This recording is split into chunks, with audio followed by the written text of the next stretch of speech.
दोस्तों एक लड़का था उमैर। 6 महीने पहले उसकी शादी हुई थी।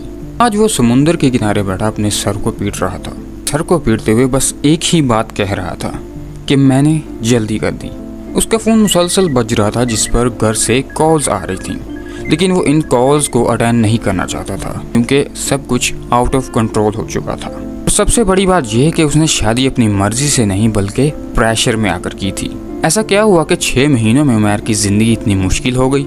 और क्या ये सिर्फ उमैर के साथ है? ये हज़ारों लोग इस फेज से गुजर रहे हैं। इसको समझने के लिए आइए मैं और आप साथ समझते हैं। लेकिन उससे पहले एक सवाल है, क्या आपने भी ज़िंदगी के किसी मोड़ पर किसी प्रेशर की वजह से इतना बड़ा फैसला लिया है?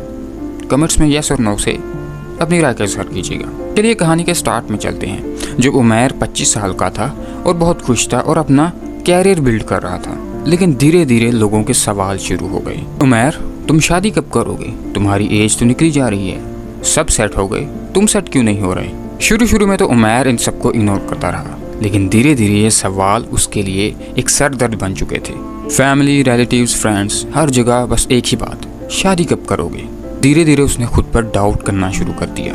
क्या मैं वाकई लेट हो चुका हूँ? दोस्तों, हमारी सोसाइटी ने एक इनविजिबल रूल बना दिया है, इसमें आप और मैं भी शामिल हैं। 25 साल तक ग्रेजुएट हो जाओ, 27-28 तक कोई जॉब ढूंढकर किसी के गुलाम बन जाओ और 30 तक शादी कर लो।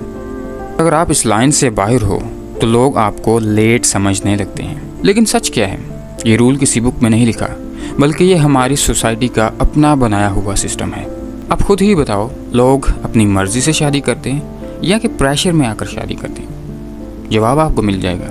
दोस्तों, ये बिलीफ सिस्टम आपसे क्या छीन रहा है? आपसे आपका peace of mind, self respect, आपका कॉन्फिडेंस, सब कुछ छीन रहा है। सबसे जो खतरनाक है वो है डिसीजन मेकिंग पावर। वो कहते तो हैं कि लेट मत हो जाना, लेकिन कोई ये नहीं कहता कि गलत फैसला मत कर लेना।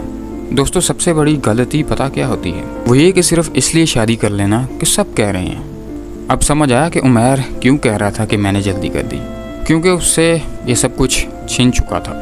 दोस्तों, उसने सब कुछ सोसाइटी के प्रेशर में किया, लेकिन उसके अंदर कहीं ना कहीं ये गिल्ट था कि मैं ये जल्दी कर रहा हूँ। तो अगर आपको इस प्रॉब्लम से बचना है तो आपको अपनी टाइमलाइन खुद सेट करना होगी।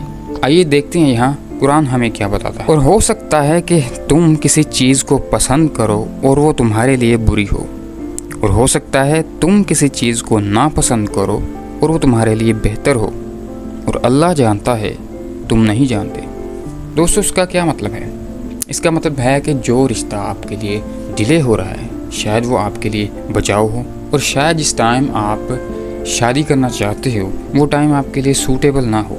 इस आयत से हम लाइफ के किसी भी पहलू में गाइडेंस ले सकते हैं, चाहे वो शादी हो या कोई और मसला। दोस्तों, कुरान हमें ये नहीं बताता कि क्या सही है, बल्कि हमें ये भी बताता है सब्र करो, तवक्कुल करो और अल्लाह के फैसले पर यकीन रखो, क्योंकि अल्लाह फरमाता है, और जो अल्लाह पर भरोसा करता है वो उसके लिए काफ़ी है। अगर आप 30 के हो गए हैं और आपकी शादी नहीं हुई तो इसका ये मतलब नहीं कि आप लेट हैं। इसका ये मतलब है कि अल्लाह ताला आपके लिए बेहतर प्लान कर रहा है। सूरह अल-मेराज की आयत में अल्लाह ताला फरमाते हैं, बेशक इंसान को बेसब्रा पैदा किया गया है। दोस्तों, ये आयत इंसान की कमज़ोरी बताती है, लेकिन आगे चलकर अल्लाह ताला उन लोगों का जिक्र करते हैं जो नमाज और सब्र के ज़रिए अपनी इस कमज़ोरी पर काबू पाते हैं। क्योंकि जब तक आप लोगों की बात सुनते रहेंगे, आप अपनी कमज़ोरी पर काबू नहीं पा सकते। लोग आज भी बोलेंगे, लोग कल भी बोलेंगे, इसलिए लोगों की बातों को इग्नोर करना सीखें और अपनी लाइफ पर कंट्रोल बनाना सीखें। और सबसे इम्पोर्टेंट बात यह है कि अल्लाह ताला से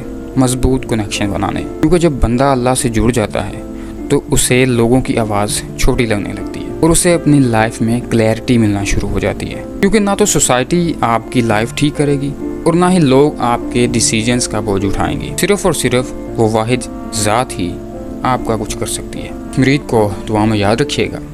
मिलेंगे किसी नेक्स्ट टॉपिक पर, तब तक के लिए अल्लाह हाफिज़।